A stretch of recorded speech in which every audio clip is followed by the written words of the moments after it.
Je suis très content d'avoir à mon côté le président du groupe d'amitié, le vice-président de l'Assemblée nationale, l'honorable Aouegnan, qui est engagé à renforcer la diplomatie parlementaire entre l'Espagne et la Côte d'Ivoire.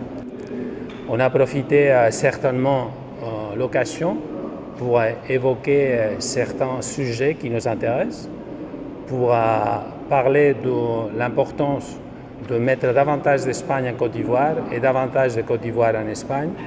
Nous avons parlé de la situation géopolitique, de la situation économique et commerciale.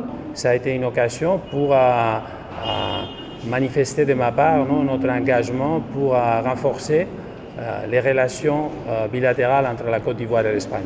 Bon, chez nous, comme chez vous, nous avons deux chambres, un congrès des députés qui est l'équivalent à l'Assemblée nationale et un Sénat.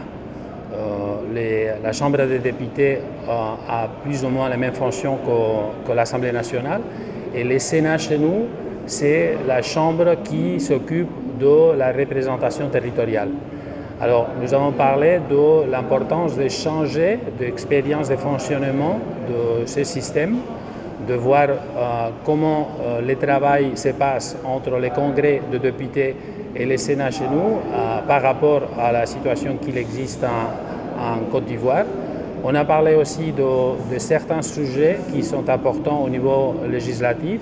J'ai évoqué la question du travail du Parlement espagnol concernant le cadre législatif de protection des femmes et des filles, favorisant l'égalité des femmes. Ça, on peut la partager avec l'Assemblée nationale de la Côte d'Ivoire.